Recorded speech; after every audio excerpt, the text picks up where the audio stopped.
You have a business idea. Now you need to plan for it. So how do you do that? You need to start doing your research.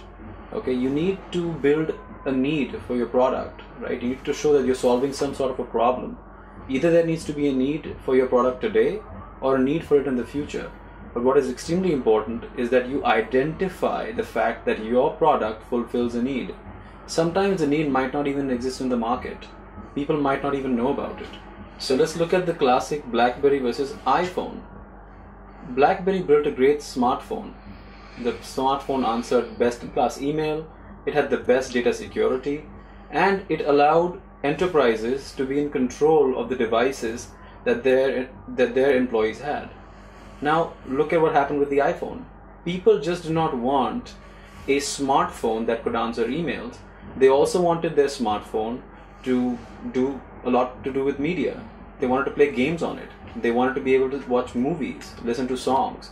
They wanted to use their smartphone more than just for answering emails. And that's exactly where Steve Jobs built a need where there was none. So either your product answers a need of the market today, or you build a need that you foresee the market will need in the future. Next is to identify your target market. What exactly is your product going to answer? Who is it going to answer to? Is this target market growing or is it decreasing? And because of the addition of your product, is it going to change the growth trajectory of the entire market? That is very important for you to identify, and that is something that investors look at very, very closely. You know your target market. Next, let's find out the complementary companies or competitive companies that exist in the market today.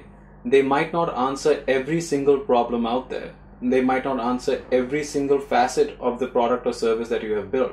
But it's very important to know who is your competition. It's very important for you to display to the investor that you know who your competition is and that you know how to answer to the needs of the market.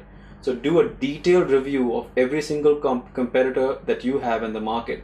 Again, it does not require that the competitor has to have the entire range of services or the entire facets in the product that you currently answer to, but you should know who your competition is and you should know how you're going to beat them at their own game.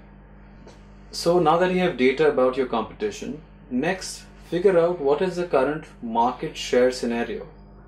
Who's the current market leader? Who is the current market laggard? Next, you need to figure out that what is the total unserviced market. That is the market that currently is not being serviced with the products or services already available in the market.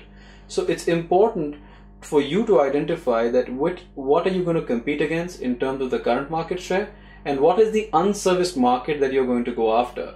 And that is very important because that leads to the next step. Now you will know that how much of the current market share are you going to capture and how much of the unserviced market share you're going to capture. Now, what the investor will look at when you look at the unserviced market, that's the low-hanging fruit, right? Because these are the people that are not getting their solutions from what is currently available in the market. So that's extremely important. Because if you want to build a financial plan, that's only going to come from understanding the cost of acquiring the unserviced market and the cost of acquiring what's already in the serviced market. And sometimes it's pretty easy to know that it's much easier to get the low-hanging fruit than to go after somebody that is already using a competitor's service. So now you have all this data. What are you going to do with it? You need to build out 3 scenarios. One is the low scenario, one is the middle scenario, and one is the best scenario. So what's going to happen if you were to perform at the lowest level possible and be very, very critical about yourself? Imagine if your company was to fail. What would really happen to the market? Would you make no impact to the market? Would you make a major impact to the market? Or would you totally jumble up the market? Your middle scenario, right? That is where, let's say, you perform right at about average. What happens then? How much of that unserviced market are you going to capture, and how much of the already serviced market are you going to capture? What is your financial plan going to look like with the amount of customers you will acquire at the average level scenario? Third, you need to have your best level scenario. So in that case, it would be like everything went according to plan. What would you do then? What would your plan or your company look like in the best scenario possible? Now that you have all these three scenarios and three financial projections that you have made, you can now really build a financial model. Because what you could do is take all three scenarios and take the probability of you performing at your worst, the probability of you performing at your best, and the probability of you performing at right about average. With those three numbers combined, you will get a true scenario of where exactly you see this company to go. So, for example, if at your best level scenario you would have 100 customers and there is a 20% chance of you hitting that number, that would actually translate to 20.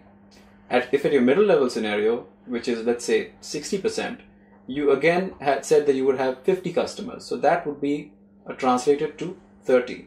And that the bottom level scenario, which is the remaining 20%, you would only have, let's say, 20 customers. At that point, you would translate that to being 4. So now you've got 20 plus 30 plus 4. So your adjusted scenario would say that you would have 54 customers. This is very important because this is what you need to build your financial plan on. At this level, if you're profitable, if you're going to be successful, you know you've got a good business plan.